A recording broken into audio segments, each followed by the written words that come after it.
तो मेरा आ चुका है फिर से ऑर्डर और आप लोग देख सकते हैं कि मैं अपने अमेज़ॉन ऑर्डर को अब उसका लेबल निकालने जा रही हूँ। आज आप लोगों को भी सिखाऊंगी कि आप अमेज़ॉन का के ऑर्डर का लेबल कैसे डाउनलोड कर सकते हैं। तो सबसे पहले हमें अपने सेलर डैशबोर्ड को ओपन कर लेना है और ओपन करने के बाद हम यहाँ पर सबसे पहले जाएंगे अपने ओपन ऑर्डर पे। जब हम अपने ओपन ऑर्डर पे जाएंगे तो यहाँ पे हमें कुछ भी नहीं दिखेगा।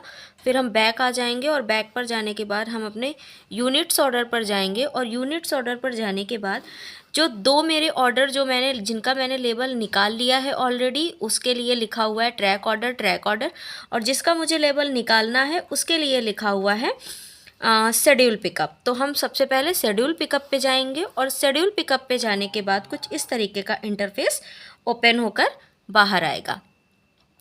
जब हमारा इस तरीके का पेज बाहर आ जाएगा तो हमको करना क्या है कि हम सबसे पहले पैकेज टाइप में टच करेंगे और पैकेज टाइप में टच करने के बाद हमें कस्टम पैकेज पे टच करना है। कस्टम पैकेज पे जैसे ही हम टच करेंगे तो हमारा लेंथ विड्थ हाइट दिखकर आ जाएगा।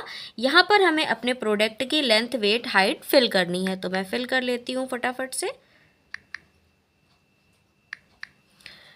तो दोस्तों, लेंथ विड्थ हाइट फिल करने के टाइम आपको एक बात ये ज़रूर ध्यान में रखनी है कि जो हमारे प्रोडक्ट की लेंथ होती है वही हमारे प्रोडक्ट की हाइट भी होती है। तो हम हाइट और लेंथ सेम टू सेम भरेंगे, विड्थ हमारा डिफरेंट होता है, उसको हम मेज़रमेंट करके फिल कर देंगे। फिर हमें यहाँ से डन करना है और डन करने के बाद हमें देखना है यहाँ पर देखिए आप पैकेज वेट लिखा है और पैकेज वेट पे हमारे पैकेज वेट के सामने हमें कोई भी फिलअप करने के लिए बॉक्स शो नहीं हो रहा है, बट हम जैसे ही यहाँ पे टच करेंगे हमें बॉक्स दिख जाएगा। तो हमारा जो पैकेज वेट है तो उसमें हमारा प्रोडक्ट टोटल पैक होने के बाद कितने वेट का हो जाता है हमें वो फिल करना है। तो हम यहाँ पे भर देंगे 940, हमारा 940 हो जाता है। ग्राम्स में हमने भरा हुआ है, हमने फिल कर दिया है। फिर यहाँ पे लिखा है पैकेज आइडेंटिफायर, तो हमें वहाँ पे नहीं टच करना है। अब सबसे पहले हम करेंगे टाइम एंड डेट पे शेड्यूल करेंगे। तो यहाँ पे हमारा ये वाला स्लॉट येलो कलर से ओपन होकर आ जाएगा। फिर हम इसे टच करेंगे और इसको टच करने के बाद हम देखेंगे कि हमारा शेड्यूल पिकअप ओपन हो गया है और हमारी जो टाइमिंग है वो बिल्कुल ओपन होकर आ गई है। अब अगर हम एक बार हम चेक कर लेते हैं कि क्या हम टाइमिंग को चेंज कर सकते हैं। जी हाँ, बिल्कुल चेंज कर सकते हैं। यहाँ पर लिखा है ट्यूसडे 1 मई और दो टाइमिंग दी हुई हैं। तो दोस्तों, ये दो टाइमिंग इसमें हमें मिलती हैं, एक मॉर्निंग मतलब 12 बजे तक वाली और दूसरी 2:15 से 4:30 वाली। तो मैं अपने पार्सल को 2:15 से 4:30 के बीच में करना चाहती हूँ। उसके बाद हम डन कर देंगे। डन करने के बाद देखिए यहाँ पर हमारा इजी शिप की फ़ीस भी इसने दिखा दी है, 100 रुपये 30 पैसे ये हमसे लेंगे। अब हम करेंगे शेड्यूल पिकअप पे टच।